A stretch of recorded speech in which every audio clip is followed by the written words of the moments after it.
is a presentation of the iRacing eSports Network.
Assist to the front bumper, and he hits him again now. Ray Alfala into the outside wall. Gonna pass nearly 3 cars down that front straightaway, and he's gonna get them all done with. What amazing! Lee to the inside goes Logan Cloudman is gonna touch in. Pit press sideways. What a save! Looks to the outside, and Trunke goes off. De Jong into second place. Going for the switchback. Oh, pinpoint driving. It's howling down to the inside. Trying this contact though. Slide left to the racetrack. Chris Renner drives it back down underneath, and he takes that second spot right back. Joker goes to Garrett Lowe. Garrett Lowe should take victory with all that contact. He's going to try and make the move around the outside the Parabolka. That's not going to work, but he's going to try and get the cutback here. Get the run out the Parabolka. That's beautifully done there. Michael Schumacher, there's a little bit of door banging as well.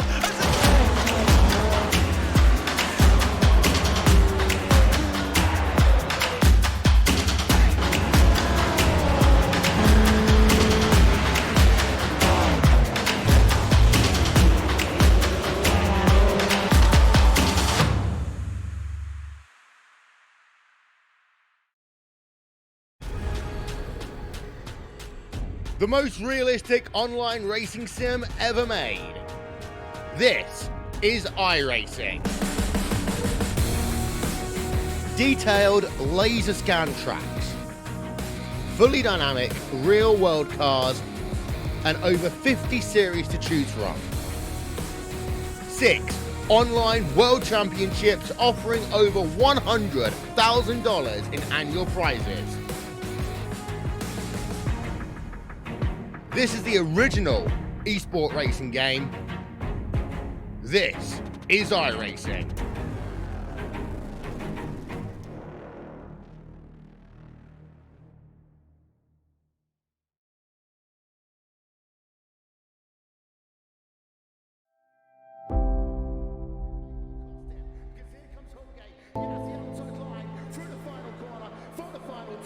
Once again, photo finish here of the Indianapolis Motor Speedway.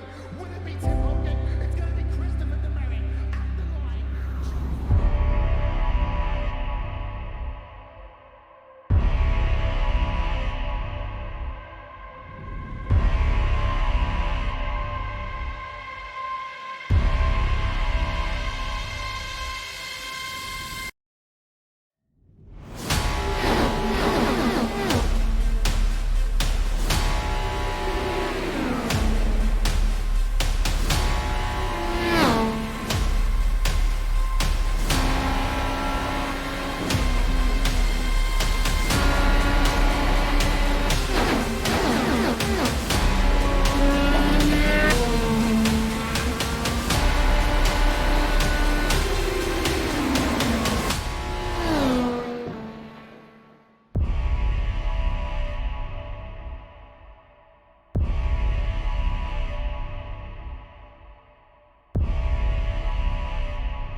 The 10th annual World Cup of iRacing.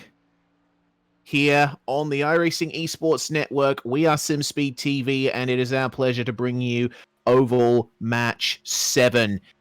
This is going to be an interesting one. We just had Road Match 5, Canada versus Northwest United States, and in a couple of races that had some controversy in them, Canada took a convincing win, but now they shrug off the Lotus 79 and Brands Hatch to go to the fast Michigan International Speedway in the NASCAR truck cars. This is going to be an awesome one. Same teams, different drivers, but surely some of the same fantastic racing. My name is Reese Gardner. Jay Kennedy with me in the commentary box. Jay, qualifying is pretty much done, and it is very close. I cannot believe how tight this field is. The biggest gap between two cars is 1/10 of a second. It's so tight. First to second, 2/100ths of a second. Second to third, 100th. Third to fourth, 7/1000ths. Fourth to fifth, 7/100ths. 1/1000th of a second from fifth to sixth. 9/1000ths from sixth to seventh. It's going to be incredibly tight. The way that the drivers tackle the pit entry and the pit exit is going to be the deciding factor on who will win this race. Yes, indeed. And those mandatory pits, they're going to be particularly difficult because they will be done under green flag conditions. There are no safety cars. There are no cautions in these oval events in the World Cup of iRacing. You also got to make sure that your braking performance is down pat. These guys will be well aware that the Chevrolet Silverado and Toyota Tundra trucks, they're very good at going fast in a straight line, but not as good at slowing down. The one thing that's really going to impact a lot of these guys is the drivers that raced in the previous event and are doing double duty and coming back to back. They would not have been able to practice the pit entry. The guys that have been out here and been able to do the warm-up, they would have been able to practice the pit entry, the green flag pit stops, which are the most fun part of oval racing, I think. They've been able to practice them. The guys that are doing double duty, the likes of Brandon Hawken, who we saw win all 3 races, he'll start from the back of the field, but he has not been able to practice a green flag pit entry. Nah, certainly not. As we go into the race session, the only drivers that are here from the road section of these knockouts is Claude Belval, Brandon Hawken, Robert Laronde, as well as Chris Beck and Wayne Hutchison from Northwest.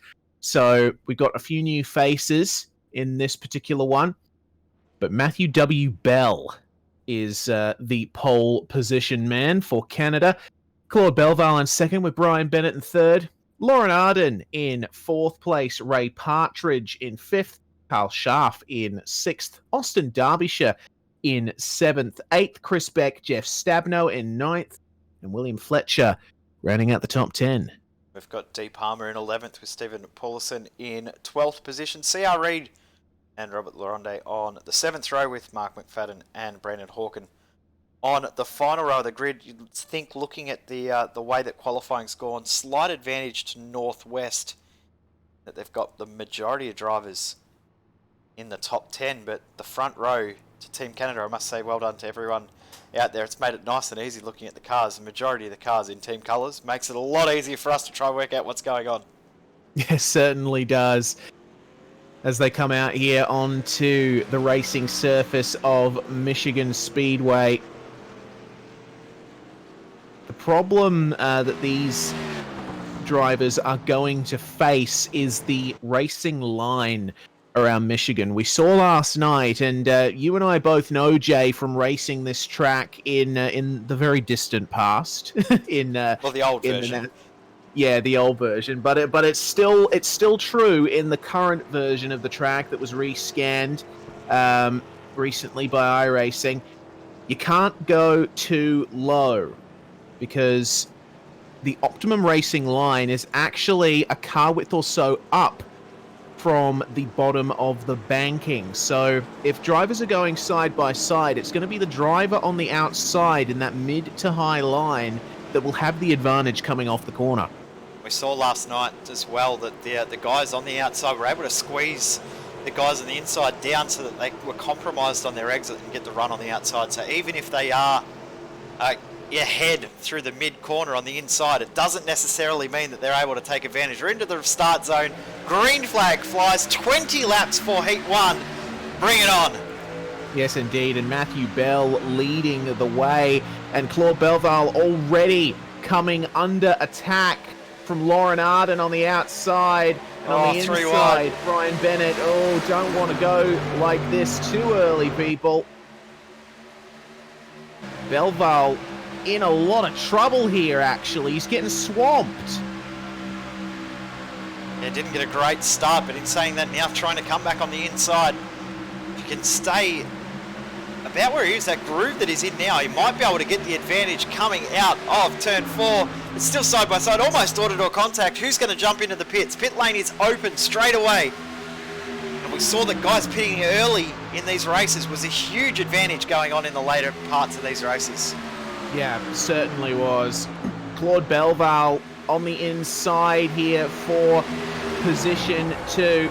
Ray Partridge, one of the drivers to come into the pits. In fact, the only driver to pit here on lap 1. He is away. But it is on for second place. Brian Bennett currently occupying it. Claude Belval and Lauren Arden going side by side. And Austin Derbyshire making the move. He is one of the drivers to come into the pits, and he's got 2 Northwest following him in. Dee Palmer and Wayne Hutchison.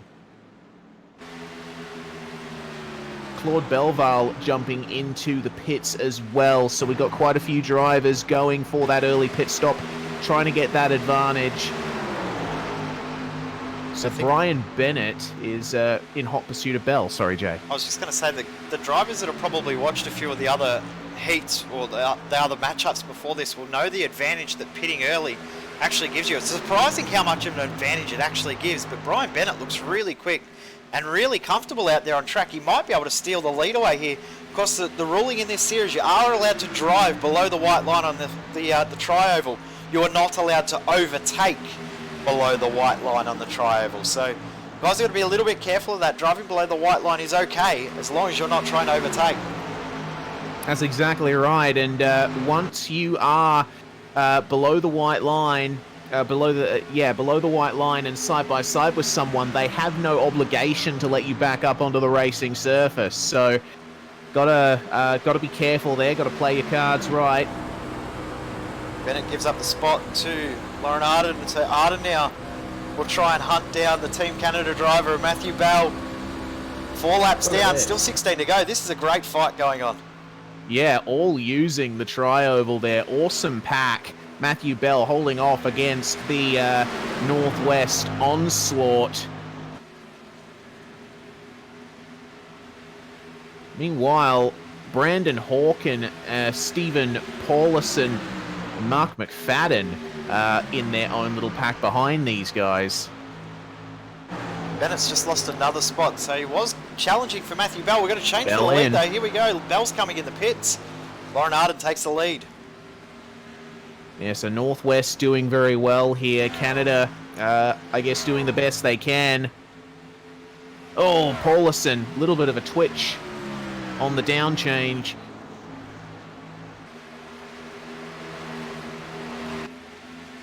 These guys all coming in. Of course, Michigan, one of those circuits that's close to both Canada and the United States. You can tell from the Canadian and United States flags flying there in the tri-oval.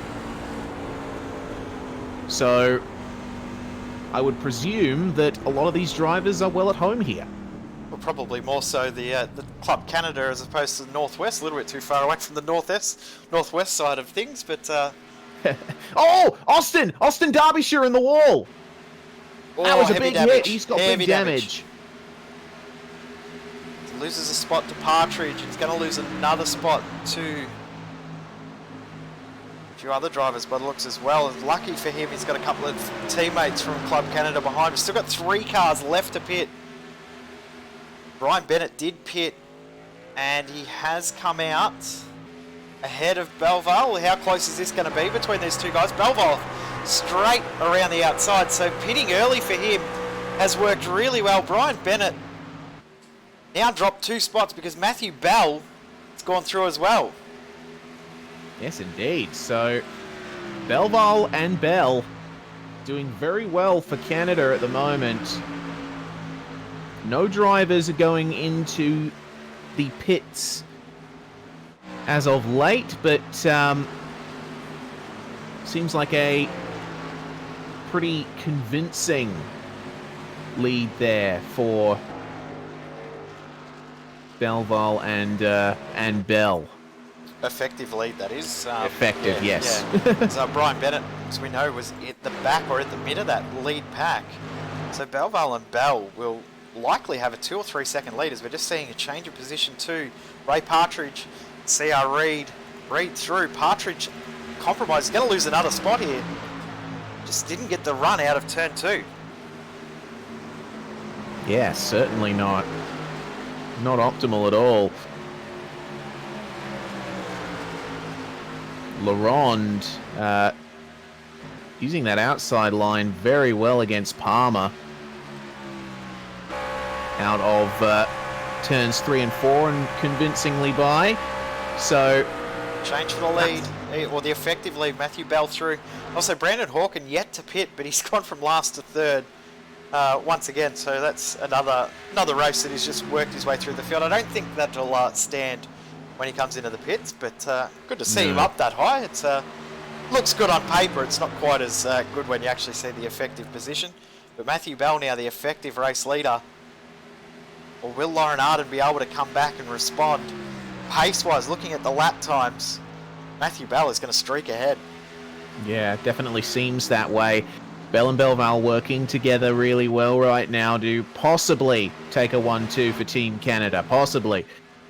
We'll have to see what happens in these latter stages. We've got 8 minutes remaining. Yep. Yeah, halfway through the race, we are now on lap number 11 in this 20-lap race. Of course, if you are new to the format, as soon as we finish this race, we'll go at it all over again with a reverse grid. And it's the reverse grid race has been so fun throughout. And these races, the truck races, have put on a hell of a show, more so than we saw in the Lotus 49. The Lotus 79, I should say. That Lotus 79 race we just saw before, though, that was incredibly entertaining. Yeah, it certainly was. Drivers going at it all the way through the field. And quite a bit of controversy as well. We don't mind a little bit of that here at SimSpeed TV. Only 1 point in it at the moment, according to the administrators. To what team? We're not quite sure. I don't think it matters at the moment, but that will shuffle as soon as we see these guys jump into the pits. Lauren Arden with a 7-second lead. The gap between he and Bell is under 30 seconds. That's around about the time that you lose in the pit stop. So it's going to be really interesting to see how this goes. He's going to go as long as he can as well. Now, talking about controversy, we're going to see controversy tonight in a few hours' time, Reese, when we go live for second to last round of the V8 Supercar Online Premier Series. It's going to be heated tonight with the reverse grid format. The reverse sprint format was controversial, to say the least, last time we ran that format. It's going to be good fun at Sebring. Yeah, certainly. Sebring International Raceway, always a circuit that has provided for exciting racing in the V8 Supercars here on iRacing, but with that reverse sprint format, it's certainly going to turn things up. I'm sure there's going to be a lot of angry drivers, but quite a few satisfied spectators and commentators. Yeah, I'm looking forward to it. The last time we did the reverse sprint format, we saw first-time winners, 2 first-time winners. So fingers crossed we'll see the same again. Here comes Laronde up the inside on Partridge. Partridge is really struggling through 1 and 2. Just can't get the drive out of 2. That's another spot he's lost. Yeah, certainly. Partridge not having the best of runs down there in the bottom bit of the top 10, and he's coming under pressure from his teammate De Palma. Of course, these two will want to try and work together, trade drafts, try and catch up to Laurent. They got 2 Canadians up ahead of them. Actually, make that 3. They got CR Reed, Schaff, and Laurent as well. They're going side by side. Palmer had to check up there. He actually had a better run, but Partridge's truck was just in the spot that he was trying to get the run there, so wasn't able to come through. He's going to come through at the inside through 3 and 4, but Partridge, I think tyre-wise, might be really starting to struggle here. Yeah, it definitely seems that way, and we saw that in the race last night between UK and Ireland and Japan. As the race neared its end, there was an awful lot of sliding as the tyres just completely gave up. We do have a warm track here, 44 degrees, so the tyres are not going to be enjoying this. For those of you wanting to know that in Fahrenheit, it's hot.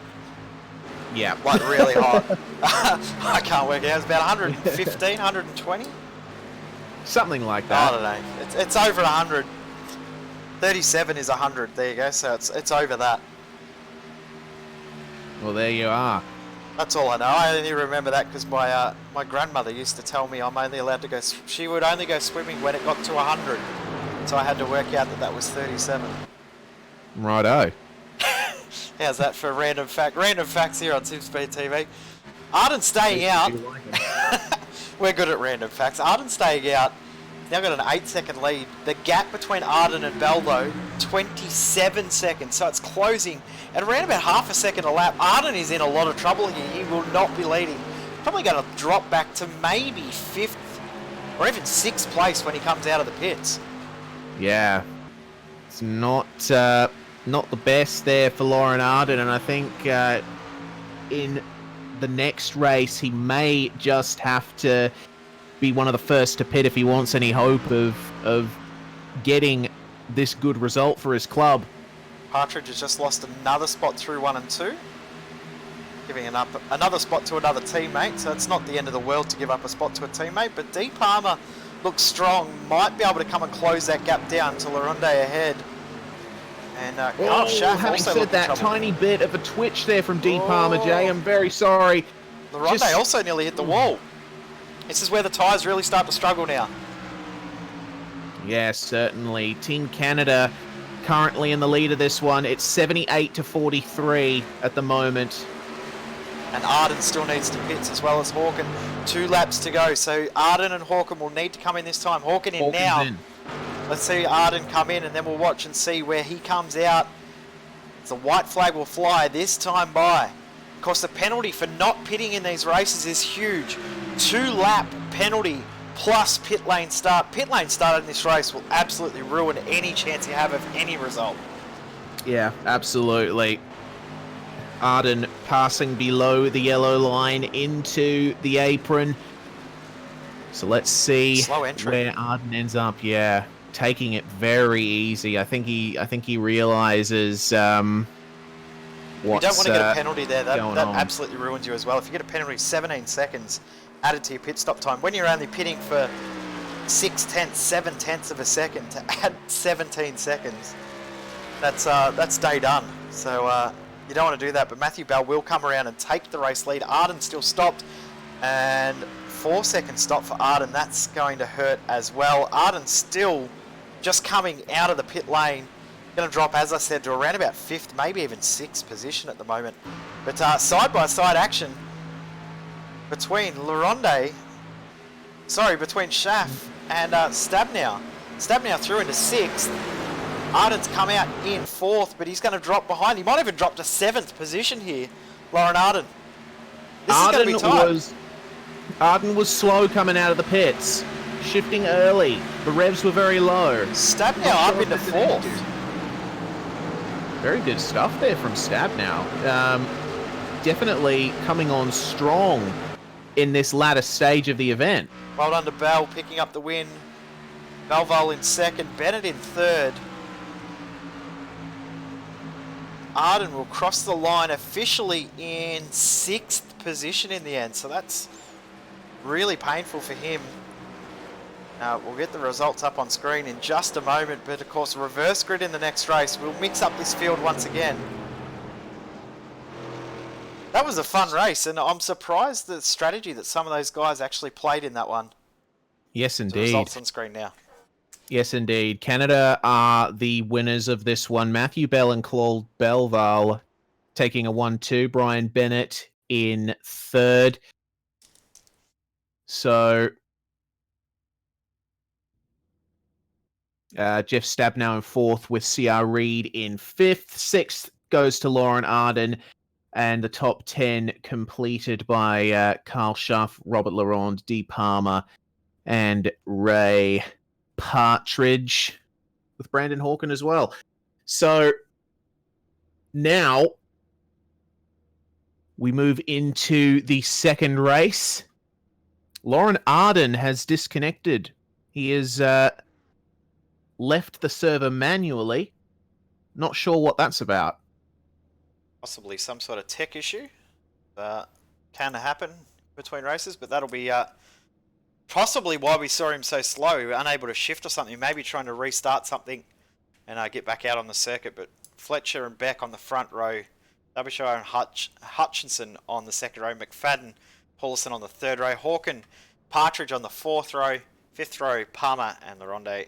Schaff, Arden, Reid, Stabnow, Bennett, Belval, and Bell has got one driver out there actually not in the race, as we've had a couple of drivers had to join, but having some sort of tech issues as well. So as we get ready to get underway, this is going to be a really interesting heat with a really mixed up field.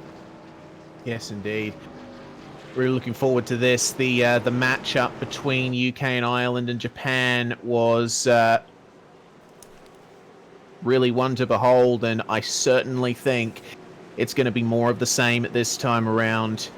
One outlap. William Fletcher will be the one controlling the field. I don't think William Fletcher actually is in the event. I think actually he's not he there. was replaced at the last minute by Wayne Hutchison, so not sure exactly what happened there, because Hutchison took to the grid but didn't do qualifying, and Fletcher did do qualifying, so there's some sort of thing going on there, but we'll find out that later on, and that'll be no doubt posted on the Discord channel for this series. But we get ready to go green. 20 Lauren laps Arden one back. again. Hopefully Arden can get out on the circuit. He's going to have a tough job though, because he's going to have to start from the pits. Yes, He'll be indeed. hoping that the rest of his teammates can get another result and he can come through in that final one. He'll start from the pole.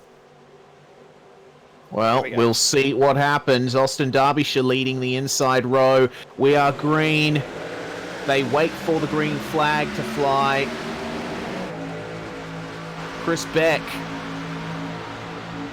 falling behind Derbyshire.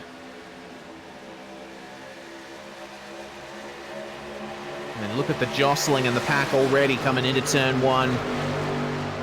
All in one singular pack, these drivers. I say I like seeing the green and the red. It makes it so easy to work out what's going on. Well done to both teams for both having team liveries out there. It's awesome to see. But Derbyshire leading. I reckon we're going to see a whole heap of drivers come into the pits right now. Yeah, we'll see what happens. Drivers at the... Yeah. 3 drivers at the rear of the field. So that's Bell, Stabnow, and Belval. See what they can do coming up to the end, but the battle is still very much on here at the top of the field. The top 3 are starting to break away. That's Derbyshire, Beck, and Hawken. Have a look at Brandon Hawken. Got a very good run out of turn 2, but Beck is going to have the advantage through these last couple of turns. Will he be able to hold on, or is he just going to yield? Seems like he's just yielded. I don't think he's got too much to fight with by the looks of it. He's given up that spot quite easily, Chris Beck, but he's a little bit off the pace in the last ride. Yeah, Palmer and Laurent in. We've also had Bell, Stabnow, and Belval in. Also got Lauren Arden back out on the circuit, which is great to see, but he is a long, long way back. The advantage is if these guys from the Northwest Club can pick up the win, he'll start from pole in the last race. Indeed, he will. Brandon Hawken taking the lead from Austin Derbyshire. Derbyshire had a very poor run through turns 1 and 2, and it looks like that poor run is continuing. He's actually yielded to Chris Beck there. So that's a bit odd there. Derbyshire actually, going for the pits. So trying to get some sort of advantage, and following him in is Brian Bennett. So all drivers going for the absolute earliest strategy that they can. Tell you what, this lead pack's quite cool. There's 7 trucks in the lead pack. We've got Stephen Paulson has just dropped off the rear, but CR Reid at the rear. We've got side-by-side Hutchison and Partridge, Schaff, McFadden, Beck and Hawken going at it. This is a cool pack, and I wouldn't be surprised to see a couple of these guys jumping in the pits because they know that they'll be starting to hold each other up. So coming down right beside Reid. Have a look. Oh, and it's so dangerous for Reid. You can see on board how close those guys pulling into the pits actually were. That was awkward. Very awkward. Mark McFadden and Chris Beck in the pits as Derbyshire comes out. And guess who's your effective race leader at this present moment? Matthew Bell. Yes, indeed. So Partridge and Hutchison still side by side, and Reid's going to get the run here. He's going to take the spot from Partridge. And Partridge almost off into the wall. He's out in the marbles. Don't want to be too high out there. Wouldn't be surprised to see Partridge come in, and he does. Schaff also coming in to the pits this time. A lot more early pit stop takers this race than the previous one. But Brandon Hawken is just checked out in front. How's this? Out of the 5 races we've seen so far, Hawken's led laps in 4 of them. And won 3 of them. That's pretty significant there. Brandon Hawken. Oh, there's contact between Reid and Hutchison. That was close. Oh, very close between these two. Reid in the Silverado, Hutchison in the Tundra. Have a look at the run that Hutchison has on entry. Just a bit of a slide. Not able to maintain that momentum. He's going to have to stay in the draft here.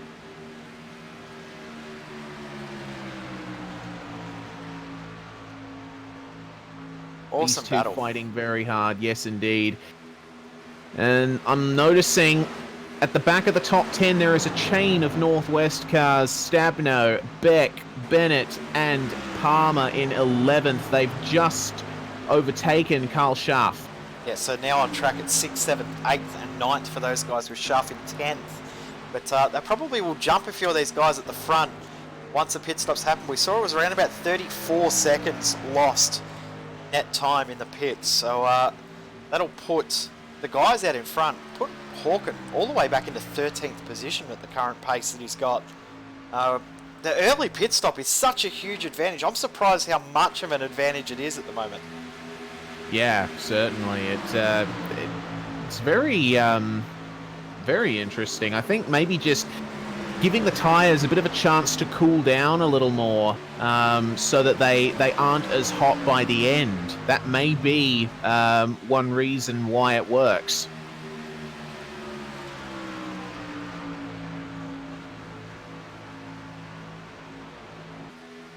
Field is a little bit more spread out than it was last time around.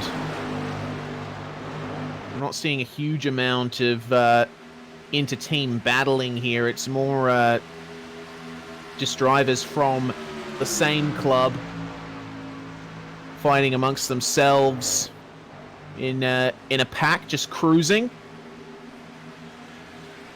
The pace is definitely down in this race in comparison to the earlier one. But as you say, everyone's just driving off in their own team packs. It's really interesting to see the dynamic of this race in comparison to the first one. It's completely different. We saw big packs of cars and shuffling of positions. But what I think that's going to do, it means at the end of the race, once we see these top 4 out on track now come into the pits, and when they come into that mid-pack at the end, we're going to see those guys fight pretty hard, I think. Yeah, certainly. Claude Belval and Carl Schaff going very close at the moment. Belval with a really good run, actually, coming out of the last couple of turns and going for that inside, coming through the tri-oval. So those guys are sorting themselves out. Bell out in the lead. He's not out in the effective lead, sorry. In a class of his own, isn't he? Yeah, not assailable. Those Northwest guys behind him, they are drafting, but they're just unable to catch up to him. Well, one thing that they've got in their favour is D. Palmer is the fastest truck out on the circuit at the moment. So if anyone can catch these guys, if they work together and work smart, they might be able to do it. But Bell now up into third with CR Reed and also Wayne Hutchison in the pits coming back out now. But Reed we saw in third position. Have a look at how far he's going to drop back.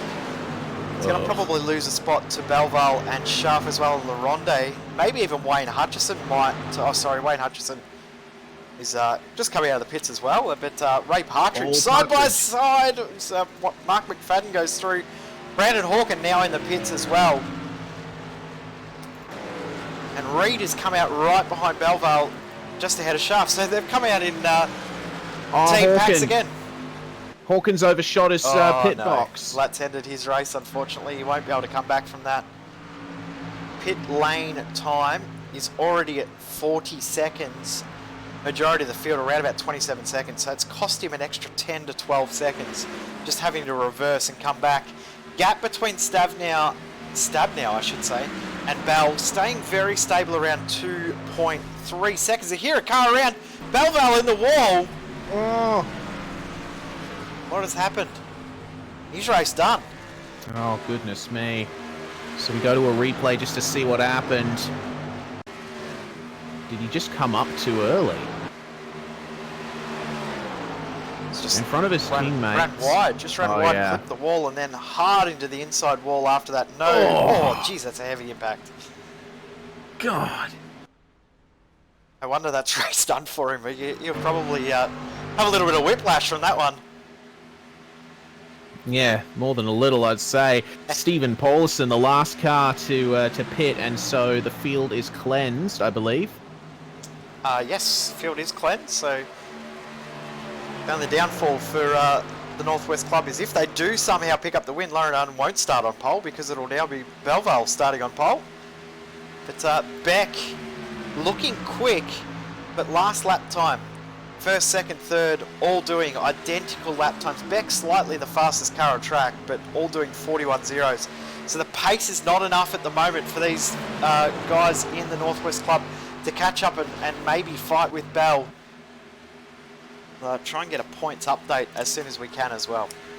Yeah, that lead that Bell has, that clear air, is really helping him. He's just... I mean, it's probably like fractions of a degree that the racing line is cooling with all of that empty track in front of him, but it's definitely helping him out. 100% right there. It's definitely making a big difference. But, looking at the current points, looks like, based on the current positions, that Northwest Club will pick up the win in this heat. So it means that we're going to come down to a decider after this, and that's two back-to-back. I did not think that we'd see two deciders back-to-back.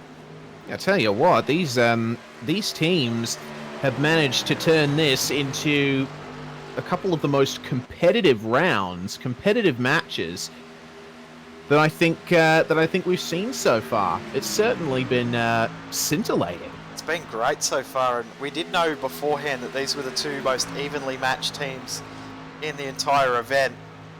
And looking at the points at the moment, it'll be 68 to Northwest Club, which means 53 to Canada, so that'll be a decent win. They've just got to hold on for now. All they have to do is hold on. Yeah, easier said than done, right. though. Yeah, certainly. Around this circuit, you are literally holding on. Yeah, of course.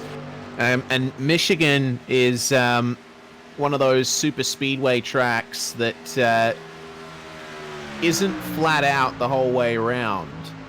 It's not like your Daytonas or your Talladegas where if you're lapping on your own, it's just whatever, you ease the car into the turns and keep the foot planted to the floor. No, not here at Michigan. You've got to lift. You've got to actually drive the car around these turns. Yep, the car does not drive itself around this circuit. It's so wide that you can get really suckered into dropping too low as well. If you get too low, there's no grip. You need to stay in that mid-high line, but you don't want to push it too hard because the wall just drifts up so fast. As we saw earlier, coming out of turn 2, we've seen 4 or 5 trucks hit the wall at turn 2, at the exit of 2. Really easy to do it. The track just closes up so much more than you're expecting. You don't want to carry too much momentum, and we've seen a lot of guys check up out of 2. And here comes Chris Beck with a bit of a run out of 2. Just managed to get the car gripped up through 2. Should say truck. Get hate mail for calling it a car. Of course. I'm pretty sure I've got some hate mail addressed to my SimSpeed email for calling the pace truck in dirt ovals a pace car once or twice. That's right. I'll let you off with that one. So I know you will. Yeah, I know. Yeah, I will. But the dirt fans might not. But if you want to send hate mail, send it to Fonty at SimSpeed TV. No, that's not really his email address, but he can have it and just blame him for everything. Blame the Kiwis. It's almost over there. I tell you what, I'm going to get in trouble for that too. Matthew Bell is starting to have a bit of pressure applied. Lucky for him, there's only 1 lap to go. White flag out this time by. You got to have a bit of country versus country rivalry in a World Cup event, don't we? Bell's gap is now only down to 1.4 seconds. I think his tyres are gone, but he's going to do enough to hold on at the moment. But you never know what can happen in these races. As it is right now, though, will mean that we are going to go down to the decider. Interesting thing is, if Belval actually did not hit the wall, I think it might have nearly been enough for Canada to win that race. So it would have been very, very tight. But Matthew Bell will come across the line and pick up the win. Amazing that one little crash from one driver has changed the entire complexion of this event. Canada will pick up the race win, but as it stands, Northwest Club will win the event, and it means that we're going to go down to a decider once again.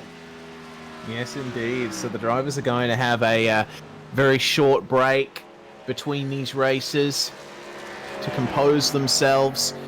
And then we're going to do it all over again with another inverted field. But the race results for this one. Matthew Bell picking up the win for Team Canada.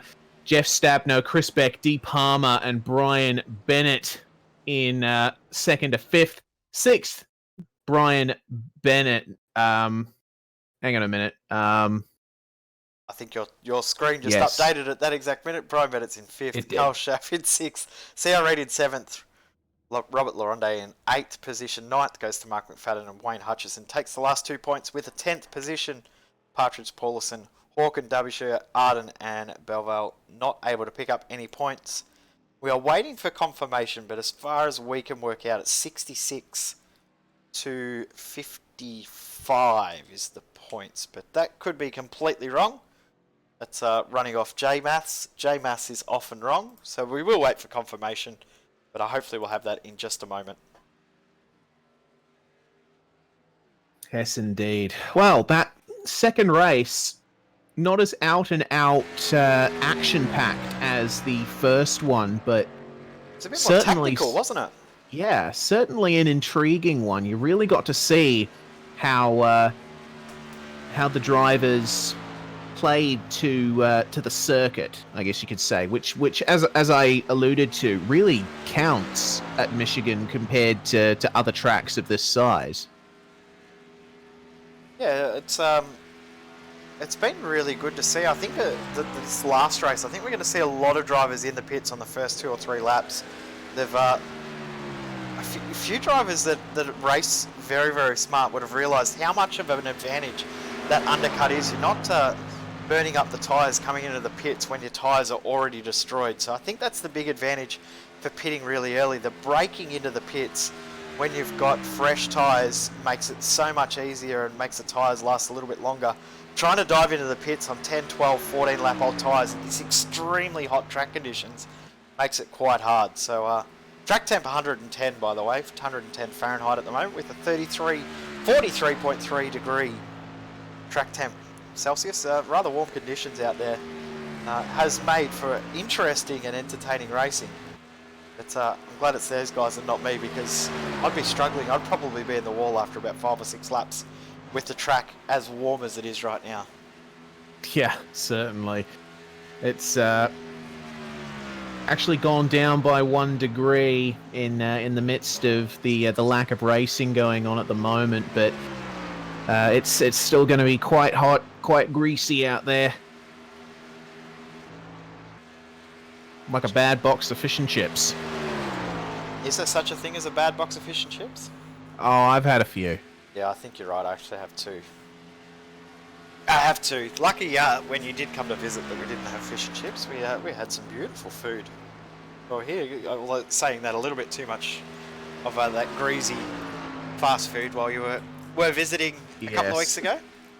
A little too much. We on our way to and from PAX endlessly for the VSR showdown, we basically lived on energy drinks, fuel station food, and burgers and chips. Yeah. we barely had time for anything else. We literally didn't. Here we go for the final race. I'm not going to tell you what I ate on the drive home. Belval will start on pole with Reinflection not being in the event. So Belval and Arden, Derbyshire, Hawken, Paulison, Partridge, Hutchison. Then we got McFadden, Laurente, Reed, Schaff, Bennett, Palmer, Beck, Stabnow, and starting in last position, Matthew Bell once again. It doesn't matter for him where he starts, because he'll try and work his way through the field. Try and take the lead once again. Looking forward to seeing how this race plays out. It's going to be interesting to see the tactics in this one. This will decide it. Winner takes all. Whoever gets the most points goes through. Yes, indeed. This is going to be the matchup of the night. I would definitely hazard. But it's been awesome to see this matchup between Canada and Northwest. The fact that it's gone to a third heat in both the road and the oval rounds. It's pretty significant. Yeah, I agree. I think it's cool that we've gone to the final round, or to the final race in each one. It's awesome to see that these teams are so closely matched that we've got that in both races. Or both events. Just bodes well for whichever team goes through to have a good show later on, or next weekend I should say, which our friends at RaceSpot TV will bring you here on the iRacing eSports Network. And next weekend, another big weekend for us at SimSpeed TV as well, as we're going to give someone a drive in a V8 supercar. How cool is that? Yeah, that's pretty significant. We've got Aussie Driver Search holding an event next weekend. And as you said, the prize is a drive in a V8 supercar. It's super significant. Big score for sim racing here in Australia and New Zealand. But that is still a week away. Plenty of time to get excited. Plenty of time to build hype. We are about to go racing here at Michigan for the final time in this matchup of the 10th World Cup of iRacing. Claude Belval on the outside. On the inside is going to be Lauren Arden, looking to redeem himself. The green flag flies. Away they go. And Lauren Arden got a very good start there. Unfortunately, Belval missed the boat slightly. Brandon Hawken really pressuring Lauren Arden there. It's Canada versus Northwest up at the front as they go through turns 1 and 2 for the first time. Very low lines being seen here as drivers just try not to get into each other. Have a look at Ray Partridge. He's trying to defend the inside here from Brandon Hawken. Big jostling back in the pack, just trying to find their way around this circuit. And Ray Partridge straight into the pits. Following him in is going to be Belval and Bell, yes. So watch Bell come through the field here using this advantage, and I'm so surprised that only 3 drivers have jumped in. You're going at your slowest point that you do through turn 4 on the first lap, so you might as well use that to your advantage as well. It's another big factor. There's a big slide there from Chris Beck in the middle of that last pack. Just held on, but it's on for the lead. Brandon Hawken, could he lead 5 out of the 6 races today? Yeah, it'd be insane if he could. Lauren Arden holding that outside line pretty well, though. And there we go, Brandon Hawken. Yep, in. Following him in, Austin Derbyshire. Also Chris Beck and C.R. Reid. So we've got 3 Canadians, 1 Northwest going in there at the moment. Interesting that more Canadians have pitted early than we've seen from the Northwest club. So the Canadian team have obviously watched what's happened in the last 2 races and earlier on. Are taking that advantage by coming in early. I'm really surprised to see not as many drivers in as Brian Bennett putting a lot of pressure on McFadden here. Yeah, McFadden going majorly defensive down the back straight. Is he going to go for the pits this time? No, he is not. Brian Bennett, as you said, putting that pressure on fantastically right now. Lauren Arden out there in the lead. I am surprised that he is not pitted. Yeah, I am too. I thought he would have jumped into the pits at his earliest possible opportunity to try and negate any advantage that the guys at the back would have had. Matthew Bell, we saw how good he was in the first 2 heats. And saying that, he's not in as good a position as he was in the earlier races. He's actually net 3rd out of the guys that have jumped out of jumped into the pits. Brandon Hawken is the front car or front truck out of everyone pitted. Ray Partridge 2nd and Bell in 3rd.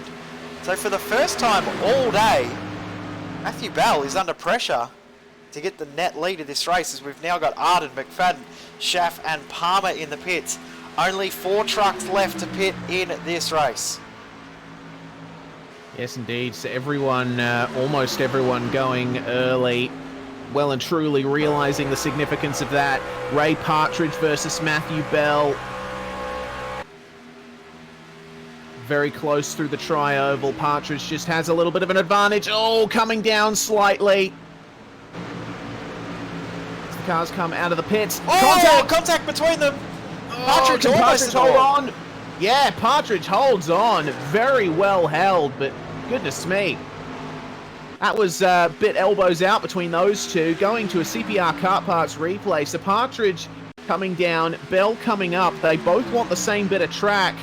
Just coming into turn 1, Bell going for that wide entry, Partridge going for the aggressive turn in, but Bell didn't move. So I don't think there was one driver at fault there, honestly. Another one of those situations that we always talk about where you don't want to be in race control. You're quite happy to sit in the commentary box and watch that one, as we've got Bennett in, Laronde following him in. So only Paulison and Hutchison still to go into the pits. That was a really impressive bit of driving there from Ray Partridge. Could have quite easily put it in the fence and ended a few other drivers' races. Lauren Arden going to come through because there's a little bit of damage on the side of Ray Partridge's truck. He'll probably let Chris Beck go through as well, being teammates. There's nothing to fight for holding on or holding up your teammate. Let your faster teammates through, use the advantage and tuck in behind them and help them fight the fight of this event.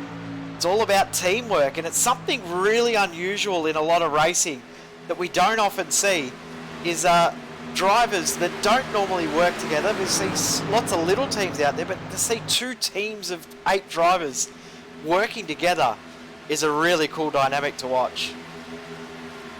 Yeah, it certainly is. It's awesome, especially with the 50-50 split between the fields.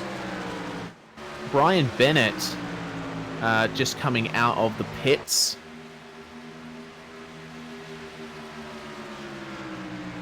Yeah, Bennett's actually a fair way down the field at the moment as well. He had a long stop there, 16 seconds. Oh. Also Derbyshire a long stop as well.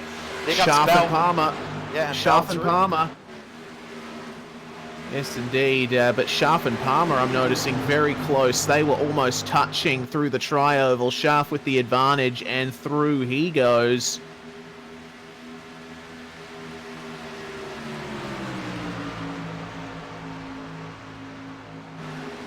But Bell and Hawken holding themselves very well up the front, effectively. as Wayne Hutchison and Stephen Paulison continue to hold the current on-track lead, they're going to go for a very late stop. Sorry for my silence there, Reese. I was just trying to do some sums in my head there, but as it All is good. right now, it's very, very tight. And this positional battle here between Valval and Arden could actually change the whole complexion of this matchup. So we'll watch it and see as there's almost contact between them. This is for effective 5th and 6th. At the moment it's 6th and 7th out of track, so it's for 4th and 5th, I should say. But this could change who goes through. So if Arden can get through, it's a 6-point swing in favour. It's still slightly in favour of Team Canada right now, but that doesn't mean that will change as this race progresses. Yeah, exactly right. We saw it last night. The battle for 2nd and 3rd was what helped decide. Oh, Chris Beck into the wall. That's unfortunate for him. That will not help the Northwest team. You can see the damage on the front of that truck. Also got D Palmer, and it's just been passed by Carl Schraff, and also here comes CR Reed to take advantage as well. So Palmer very, very slow and just getting checked up a little bit there from Schraff, and they're going to go 3 wide down the front straight. You can see Reed making sure he's staying above the white line as he's making this pass. Can't drop below the white line to make an overtake, regardless of how wide your opponent is. If your opponent's on the outside wall, you still can't drop below the white line to make a pass. We've also got Arden coming through, getting past on Belval, so this has changed for potential points in this event. And just ahead as well, Stab now putting pressure on Hawken, and this could change a position for the effective overall as well. This is going to mean that it's around about tied for points. It's very, very close. I'm going to stay out of the points now, but from what I can tell, it's around 61-60. I'm not sure who's in favour and who's in the lead position at the moment. Yeah, well, there's going to have to be people with a bit more time on their hands to Not me. work those calculations, certainly. We've got a broadcast to worry about here. We've got lots of other numbers to look at. Yeah, Jeff Stab now ahead of Brandon Hawken, but Hawken, you can see he's in that draft. Have a look who is advancing. Lauren Arden, look at the run that he's got. Brandon Hawken's in trouble here. He is. He's just a sitting duck at the moment. His pace is nowhere near as good as those other guys around him. We saw him earlier on. He looked really strong in the Lotus 79, but definitely not the same pace out there in the NASCAR Truck Series cars. And he drops back to effective 4th position now, and Arden just leaving him enough room on the outside there. Almost squeezes him into the wall, but just leaves enough room. Arden drops back to effective 4th. Yes, indeed, and Hawken just yielding to Arden there. I think just preparing for an onslaught in the final laps of this one. Doesn't want to stay too close, wants to get a bit of a draft going, get some momentum going. And then he'll be able to really attack in the last couple of laps, if his tyres last. Had a change of position for what could be one of the key spots, because Carl Schraff has just gone past D Palmer. That's net 10th at the moment, as we've got Wayne Hutchison in the pits. So the 10th and 11th positional change, even though it actually says at the moment, in saying that, here comes Palmer back. And could we see again that last position make all the difference in this event? It's entirely possible.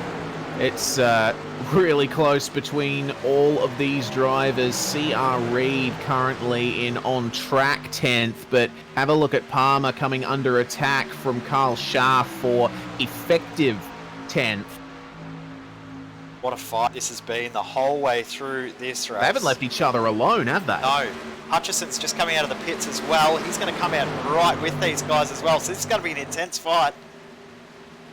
Oh, look out, Palmer with the run. Awesome run on Carl Schaff. Wayne Hutchison right in the thick of it now.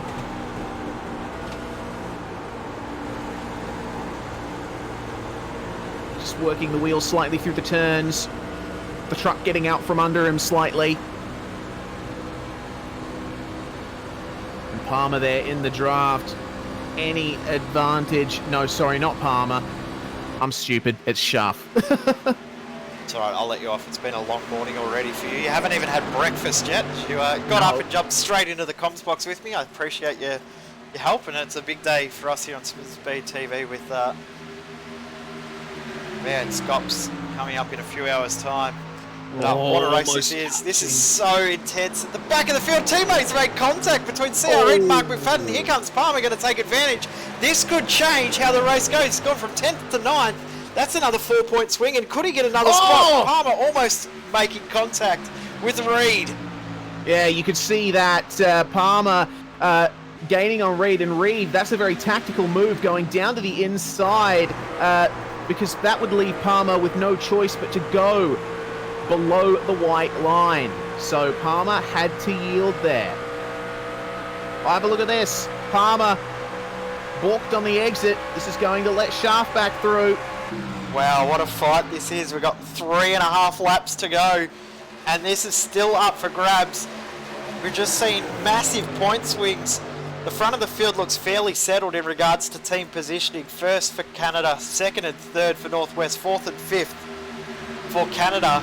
But then this next pack of drivers could decide who will go through and who will advance to the next round of the 10th Annual World Cup of iRacing and get down to our final 4 teams.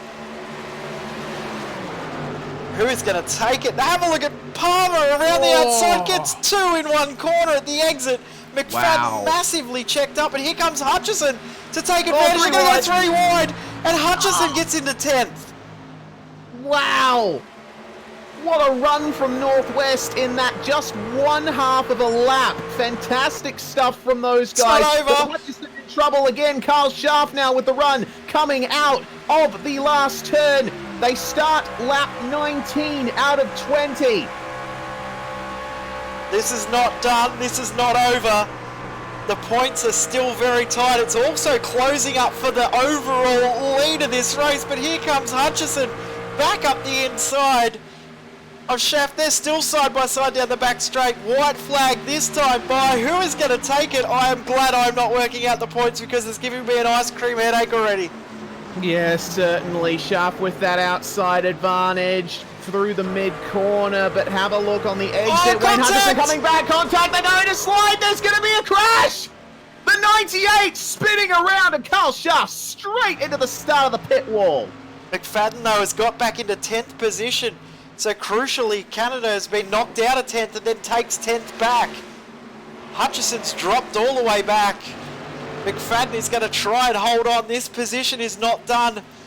Just ahead as well, CR Reid is closing up on D Palmer, but at the front of the field, Matthew Bell once again is going to cross the line to pick up a win. 3 from 3 for the Team Canada driver. Stabnow very, very close in the end, and Lauren Arden come back after a horrible race too. Gets 3rd position, Hawken in 4th, Belval in 5th, Beck in 6th, but it is not over at the back of the field. Side by side across the line, Partridge and McFadden. Who got it? Partridge. Partridge by 17 thousandths of a second. Wow. Wow. So there we go. Looks like that may be decided. Administrators saying in the chat that they can't do a ruling on 17 versus 98 because all pit stops are now over. Okay. So we wait. So we do wait. Of course, that may not be the final communication regarding that incident, but that was quite an interesting one. Poor Carl Shaft. He got shafted. Very good way of putting it. We're just staying silent for a minute because I'm just getting the old calculator out and doing some sums. So I'll try and work out some rough points from what I can see straight away. That it looks like Canada might be safe, but it's very close. It's very close.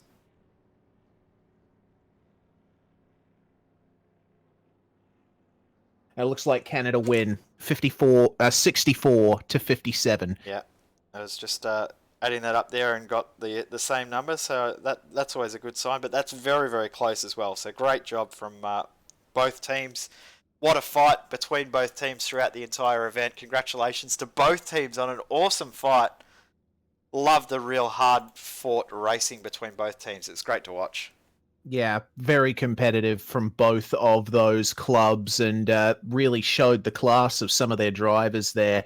Certainly one to remember. But Jay, I think that brings it to an end for this particular race, with Matthew Bell winning for Team Canada, and Team Canada taking the win in this matchup.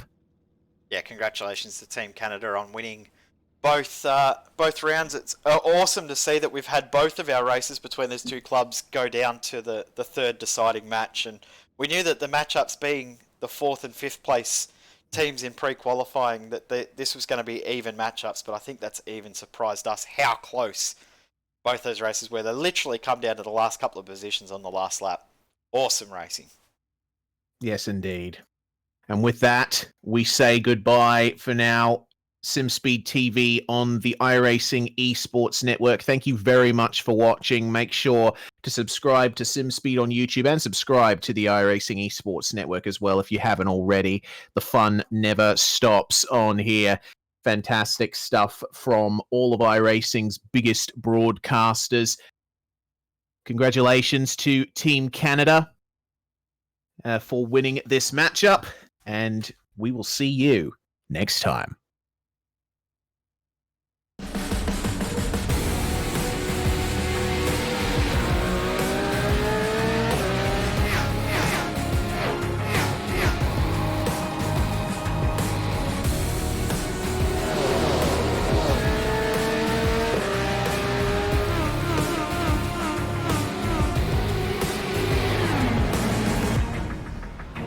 The following is a presentation of the iRacing eSports Network.